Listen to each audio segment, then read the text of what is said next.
बोला.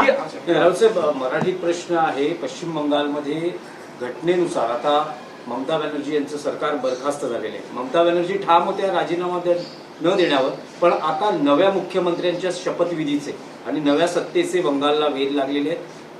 मोदी शहा सगळे आता पश्चिम बंगालमध्ये या शपथविधीसाठी उपस्थित नाही. मोदी शहा तर उपस्थित राहतील, जगभरातले लोक सुद्धा बोलवतील.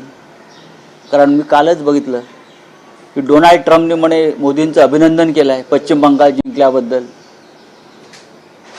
भारतातलं एक संघराज्य, तिथे निवडणुका झाल्या, आमचा अंतर्गत विषय आहे.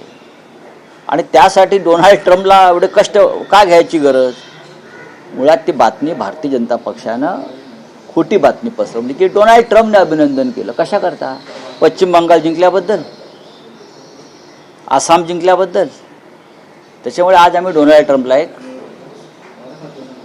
इन्फॉर्मेशन दिलेली आहे एक्स पोस्टवर.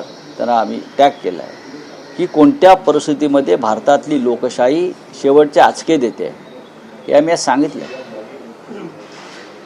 डोनाल्ड ट्रम्पला काय काम नाही का? त्याला ते हॉर्मोज पोर्ट खोलायचं आहे, समुद्रधुनी खोलायची आहे, त्याला अनेक गोष्टी करायच्या आहेत. आणि भारतामधल्या ग्रामपंचायत निवडणुका, जिल्हा परिषद निवडणुका, बरं, आणि महानगरपालिका निवडणुकात मोदी जिंकले म्हणून तिथून अभिनंदन करतायत. काय खेळ चाललाय, काय गंमत चालली आहे सगळी बाबा. तामिळनाडूतील सत्ता स्थापनेबाबत देखील आपण एक ट्विट केलेलं आहे. हो, नार्लेकर असं म्हणतायत की बहुमत दाखवा, मी आता शपथविधी घ्या. नाही, त्यांनी त्यापेक्षा बहुमत दाखवा हा विषयच येत नाही या संविधानामध्ये. सगळ्यात मोठ्या पक्षाला तुम्ही सरकार स्थापनेसाठी बोलवायलाच पाहिजे असं संविधान सांगते. आर्लेकर नावाचे जे राज्यपाल आहेत मूळचे गोव्यातले, लोकभवन नावाच्या जागेत ते बसतात. म्हणजे पूर्वीचं राजभवन, ते नावाचंच लोकभवन आहे. तिथे लोकभावनेचा कायम अपमान केला जातो. 108 आमदार ज्या पक्षाचे निवडून आले आहेत, तो सर्वाधिक मोठा पक्ष आहे. बाकीच्या इतर पक्षांना 60 किंवा 65चा आकडा सुद्धा पार करता आलेला नाही. आमची भारतीय घटना सांगते की सर्वात मोठ्या पक्षाला सरकार स्थापनेसाठी आमंत्रण द्यायला पाहिजे. त्यांना साधं बहुमत आहे हे पण सांगतोय. साधं बहुमत आहे आणि बहुमत सिद्ध करण्याची जागा राजभवन नसून विधानसभा आहे.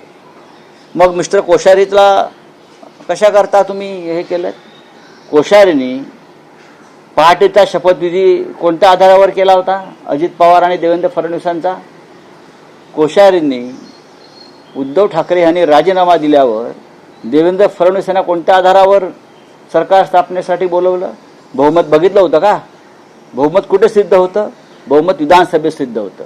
आर्लेकरांना, राज्यपालांना कोणीतरी संविधानाचे धडे दिले पाहिजेत जाऊन. तामिळनाडूचा